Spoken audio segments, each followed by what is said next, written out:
here has been pulled over before? Now, if you didn't raise your hand, you might be wondering, why does this even apply to you? Well, we all interact with police officers on a daily basis.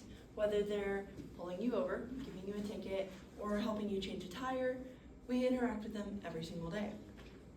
Now, you may be wondering, Carly, why should I even listen to you on this topic? Well, I've done a lot of research to bring you unbiased facts, as well as interview my cousin who's a detective in Virginia Beach. So many people say that body cameras increase accountability and lower complaint levels, but they also raise costs and privacy concerns. Which brings me to my first point, and the first side for y'all to consider, which is body cameras increase accountability for officers. According to the ACLU Massachusetts, that's the publisher and author, in a 2025 article titled Police Body-Worn Cams, Let's Do It Right, body cameras increase accountability with officers, whether that's because they're being recorded and so they have less violence or just bad use of their force. They are also being recorded and so they can't talk as much about like things that maybe they shouldn't be talking about. My cousin Travis said that at least on his force, they do what's right most of the time, but body cameras help, well, Travis always does what's right, but the other officers, they are just held to a higher standard, and so it helps them be held accountable. And body cameras also lower complaint levels. According to the National Police Institute, in a 2020 article written by the National Policing Foundation, titled What We Have Learned in Over 10 Years of Service and Deployment, body cams have lowered complaint levels. Whether that's because the people who would typically be complaining and it be a false complaint know that it'll just get thrown out, or they are just recording on their own phones, but then they know like, oh, this wasn't true, I'm just making this up so that it gets thrown out, they have lowered. But on the other hand, you could say that body cams actually do more harm than good.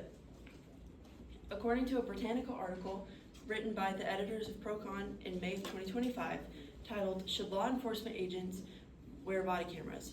It is very expensive to actually buy and use the body cameras. So this is a graph of the cost of body cams in Dallas from 2015. So the initial amount spent was just under $1 million to buy these body cameras, and then the cost of maintaining them is over $2 million, and it's almost $3 million. And they were given a grant, but that grant was only $1 million. So they're still spending a lot of money, and it's a lot of taxpayers' money on these body cameras.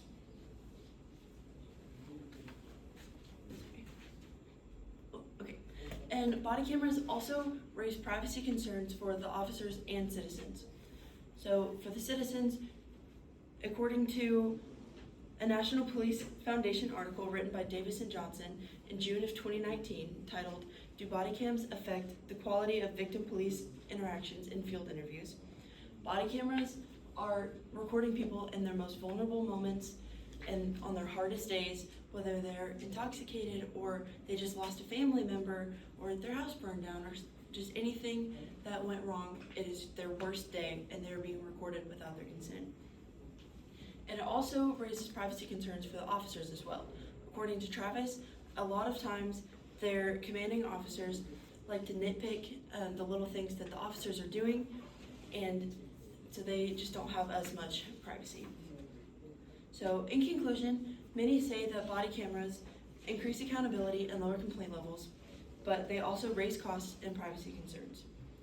And we interact with police officers every single day, whether they're just driving around keeping us safe or we're having a more one-on-one interaction. We see them and interact every single day. Thank you for listening.